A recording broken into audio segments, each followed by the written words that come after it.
A stranger at sundown. The wind rolled low over the open plains, dragging dust across the dry ground like old memories refusing to settle.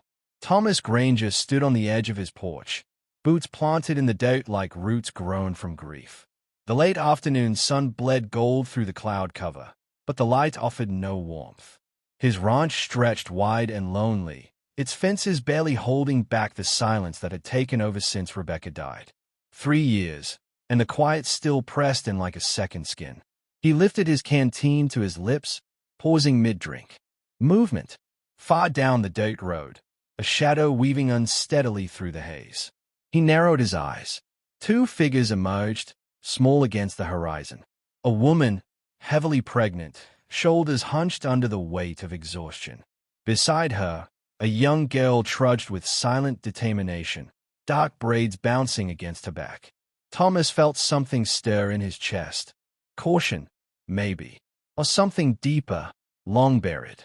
By the time they reached the front gate, the girl was clinging to her mother's hand, eyes sharp despite her weariness. The woman looked up, meeting Thomas's gaze. Her skin was sun-worn, her cheek bruised faintly under one eye. She didn't flinch, just nodded once, firm. "Water?" she asked, voice dry and low. "For my daughter, at least." He handed her the canteen without a word. The girl took it, drank deeply, then passed it back with a whisper of thanks. "Storm's coming," Thomas said, finally. "You'll need shelter." The woman hesitated, glancing behind her, as though afraid the wind itself might bring danger. "We won't stay long." "I didn't say that," he replied. "Just said it's coming." He turned and opened the door. She followed, her daughter clinging to her skirt like a shadow. Inside, the house bore signs of a life paused. A dusty piano, a photo frame turned face down on a mantel, a worn Afghan still folded neatly on the edge of the couch.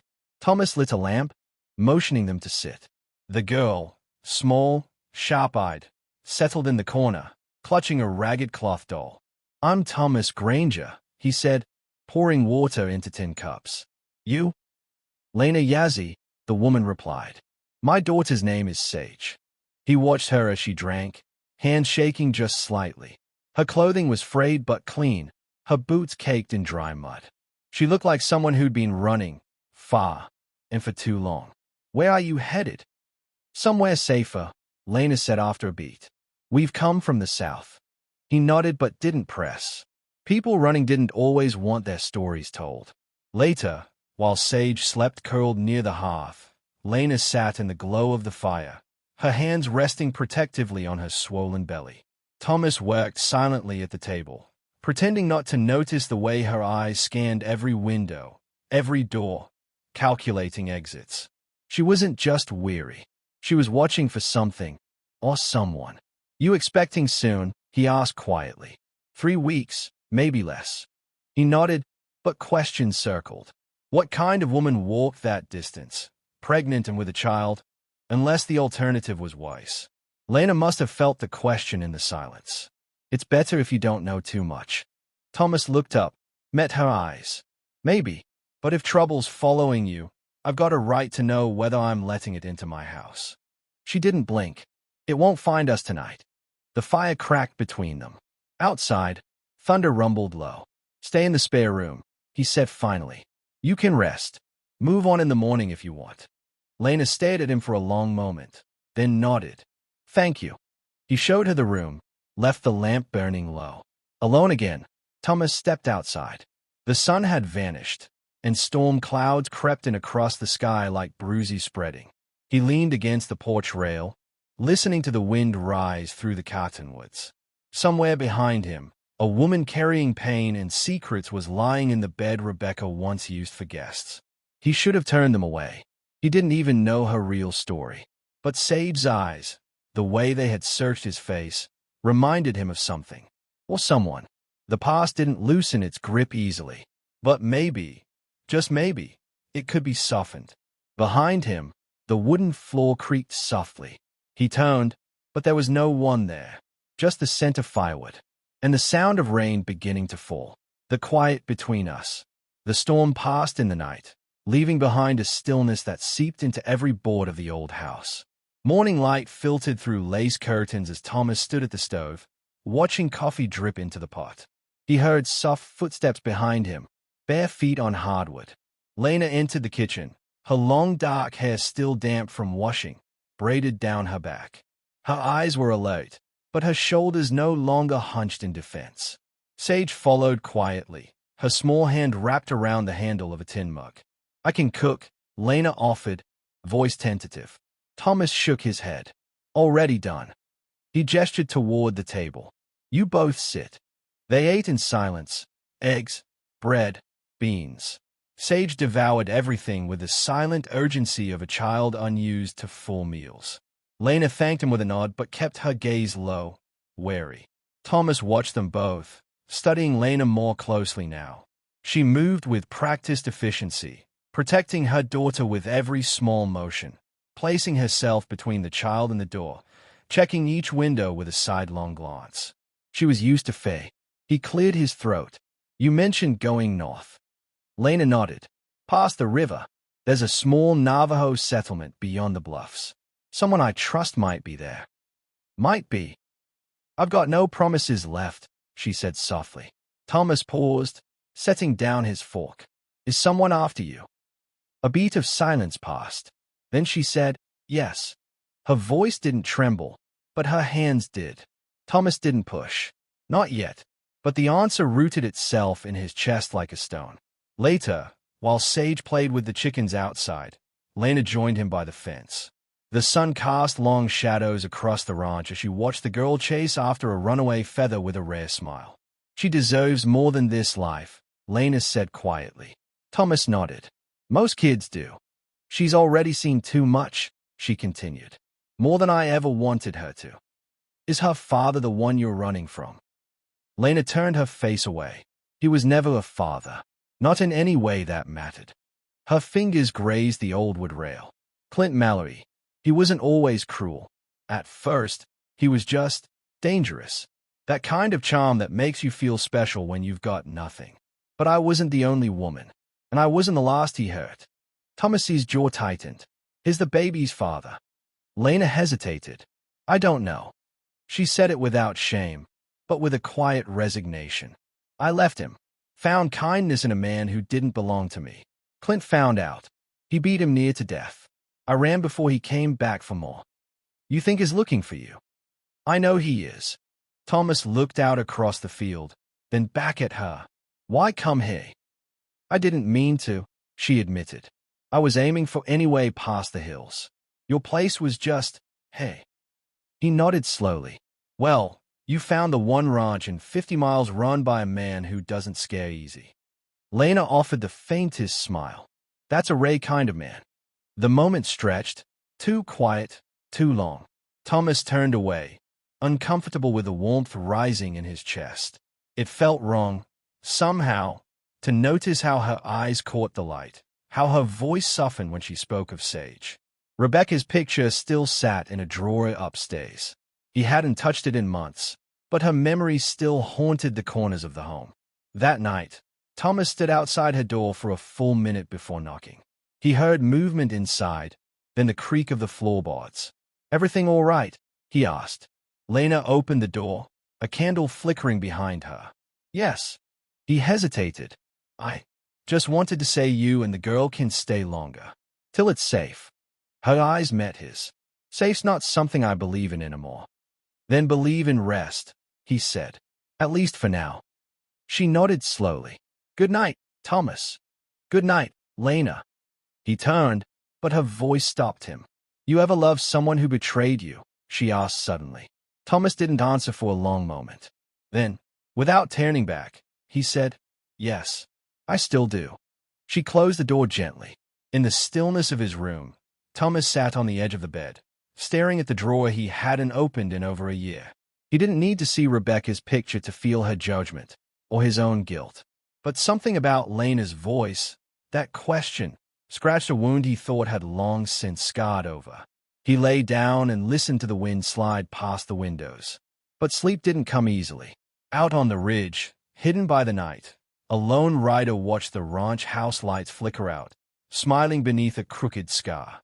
The storm within, Thomas had spent much of the morning in the barn, mending a broken gate with a rhythmic hammering that helped silence the thoughts circling in his head.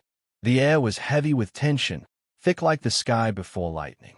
Behind him, he sensed her watching, not with suspicion, but something closer to conflict.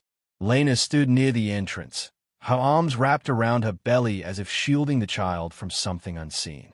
"You're good with your hands," she said. Thomas glanced up, offering a dry smile. Years of fixing things that don't stay fixed. She stepped inside, boots brushing against the straw-covered floor. "Do you always do it alone?"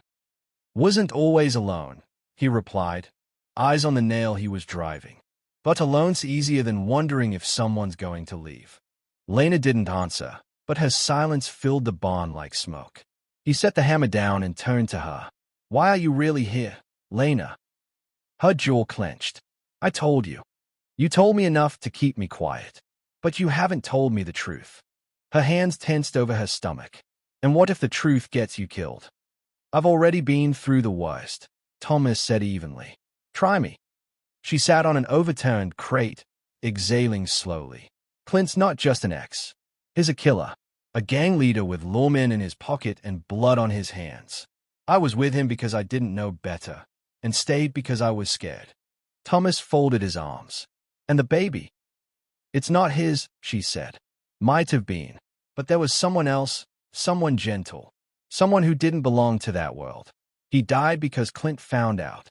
Thomas stayed silent, letting the pieces fall into place.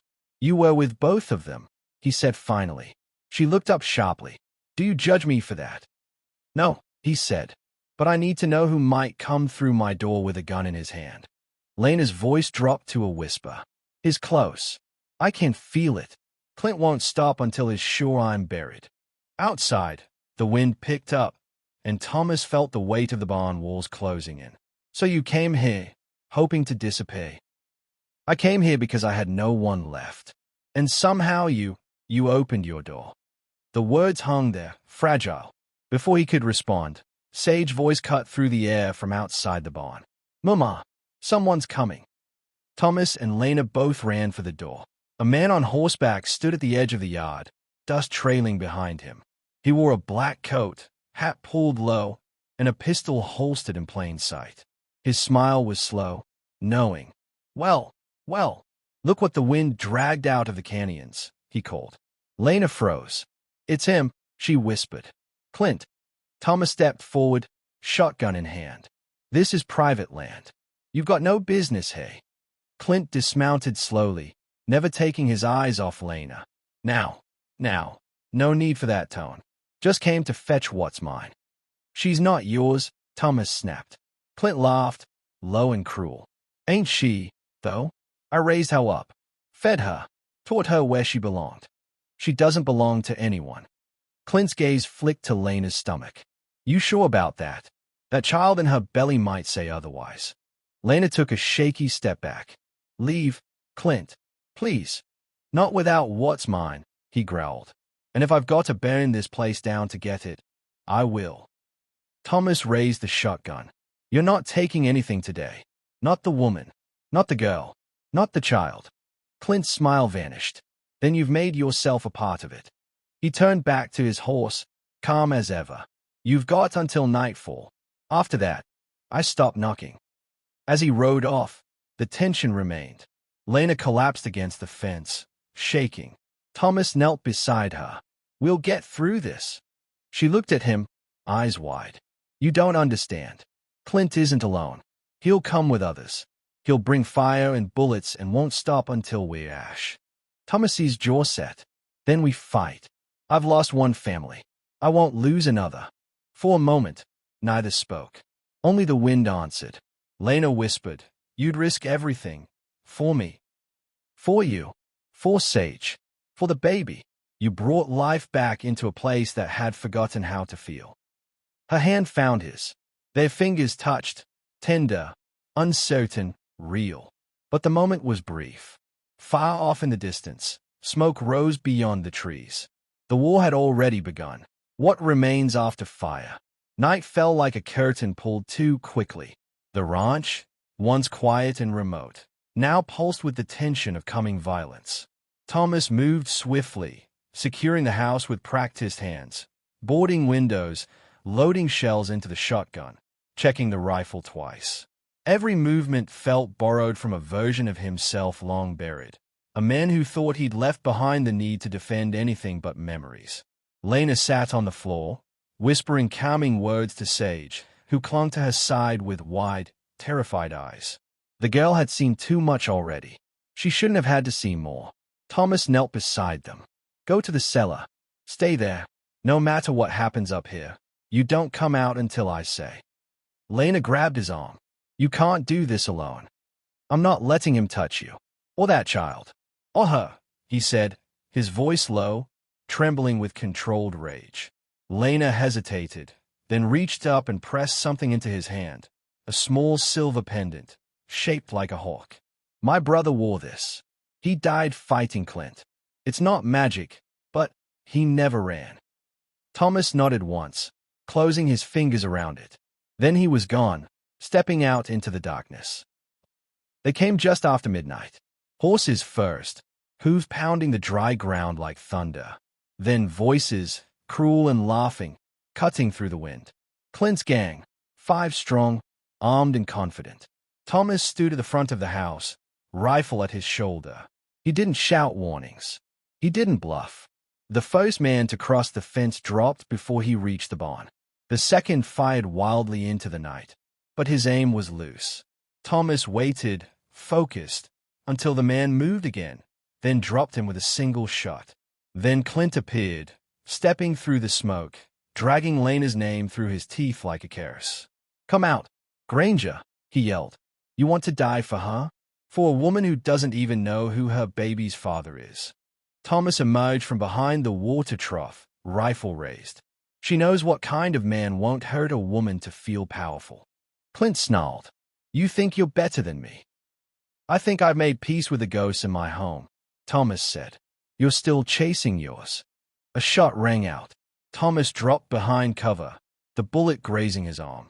Blood soaked his sleeve, but he held his ground. Clint advanced, too confident, too slow. That's when Lena appeared in the doorway. She wasn't hiding anymore. One of Clint's men turned to shoot, but Lena raised Thomas's old revolver and fired. The man crumpled. Clint froze. You wouldn't. I would, she said, stepping forward. And I am. He lunged. She pulled the trigger again. Click. Empty. Clint knocked the gun from her hand, slamming her against the wall. But Thomas was already moving, ignoring the pain in his arm, slamming into Clint with everything he had. They fought like men with nothing to lose. Fists, boots, rage. Clint gained the upper hand, pinning Thomas to the ground, gun drawn. You lose, he hissed. No, Lena said behind him. And this time, she held a loaded shotgun. Clint turned, eyes wide. Lena didn't hesitate. The blast echoed across the valley. Dawn broke over a scorched yard and blood-soaked dirt. Thomas sat on the porch steps, arm bandaged, eyes hollow. Beside him, Lena rocked gently, her arms wrapped around her belly. Sage slept inside, finally at peace. The lawman arrived late, as always, drawn by gunfire and the trail Clint left behind. They asked questions. Thomas answered with the truth, but not all of it. When they left, Lena stood beside him. You could have turned me in. He shook his head. For what? Surviving. She smiled, and something in that smile made the house feel less haunted. Weeks passed. Fences were rebuilt. The barn mended. Lena stayed, not because she had nowhere else to go, but because she chose to. The baby came on a soft morning in early spring. A boy, small and strong, crying loud enough to scare the crows from the roof. They named him Ashki Halnari, warrior born of fire. Thomas held the child in his arms, tears slipping down his cheek without shame. For the first time in years, the silence of the ranch was broken not by ghosts, but by new life. That night, as Lena slept with the baby beside her, Thomas opened the old drawer in his room. He pulled out Rebecca's picture, her smile frozen in time. I loved you, he whispered, but I'm still alive. He placed the photo inside a wooden box, slid it closed, and set it on the shelf. Then he returned to the bedroom, where warmth waited in the quiet.